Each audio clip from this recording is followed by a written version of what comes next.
Bonjour à tous, bienvenue dans cette nouvelle vidéo et surtout bienvenue dans cette nouvelle année. J'ai envie de dire, ça fait depuis 2012 qu'on ne s'est pas vu, je crois. Ça fait longtemps que j'ai pas fait de vidéo, donc il était peut-être un petit peu temps que je retouche à mon appareil photo.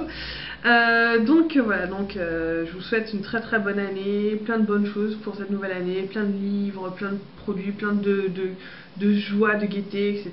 Bon, vous connaissez un petit peu la routine. Donc dans cette nouvelle vidéo, je vais vous parler de lecture puisque ça a changé légèrement, on va dire, par rapport à la dernière fois. Donc je suis toujours dans Azteca, mais je crois que je vais m'arrêter là, j'en suis, vous voyez, à peut-être un petit peu plus de la moitié. Enfin, il fait quand même 1000 pages le bouquin et oui, j'en suis à 504 pages, donc vraiment j'en suis à la moitié. Et autant vraiment, c'est vraiment intéressant dans ce qu'il raconte, mais il est extrêmement long et je pense que mon rythme de lecture est peut-être un petit peu trop lent pour rester accroché de bout en bout.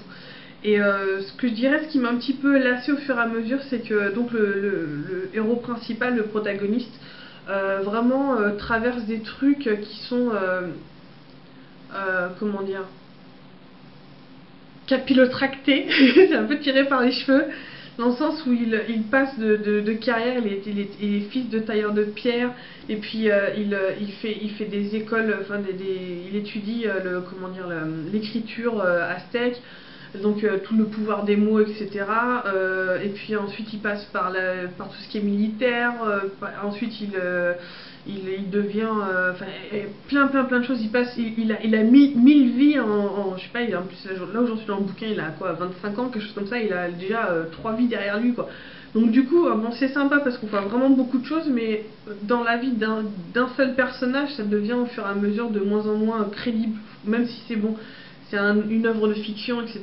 Mais je sais pas, au bout d'un moment, je me suis dit, bon bah, bon, il est peut-être temps que j'aille ouvrir un autre bouquin à la bibliothèque parce que bah, y en a plein qui m'attendent.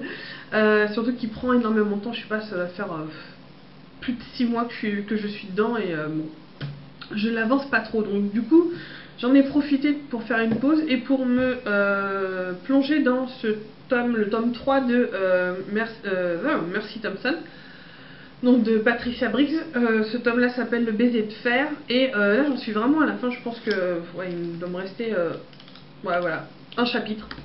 Et je préférais vous faire une vidéo maintenant avant de l'avoir fini. En tout cas, c'était vraiment avec un réel plaisir que j'ai retrouvé Mercy Thompson. Même si, alors je sais pas, il y a des choses qui m'ont gêné un petit peu dans ce bouquin-là. Surtout au niveau de l'écriture. Alors après, je ne sais pas si c'est un problème de l'écrivain ou un problème de la traduction, mais il y a des fois des explications ou des choses qui se passent qui sont vraiment pas très claires à lire, je trouve. Euh, oui, il y a des fois où il a fallu que je m'y reprenne à deux fois pour vraiment comprendre ce qu'elle disait ou ce qu'elle ressentait, ou je sais pas. J'ai l'impression que c'était pas super clair, quoi. Donc après, voilà, est-ce que c'est un problème de l'écriture ou de la traduction? J'en ai un petit peu aucune idée. Faut peut-être que j'essaye un jour de lire un bouquin en anglais. Mais sinon, c'est vraiment très agréable de retrouver cet univers-là qui est vachement fouillé, qui est très détaillé sur tout ce qui est vraiment tout ce que pourrait être en fait une meute de loups-garous, tout le système social de dominance, dominée, etc. C'est vraiment extrêmement intéressant, quoi. Puis comment dire, bah Mercy, elle est toujours aussi attachante et très humaine malgré sa non-humanité. Mais vraiment, c'est vraiment des bouquins que j'apprécie énormément. Ouais, en gros, je vais terminer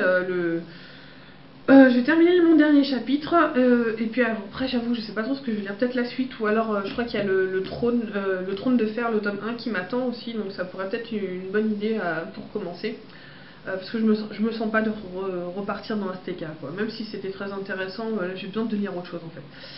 Donc en gros voilà, c'est tout pour la fin des bouquins, et puis bah, je vous dis à très bientôt.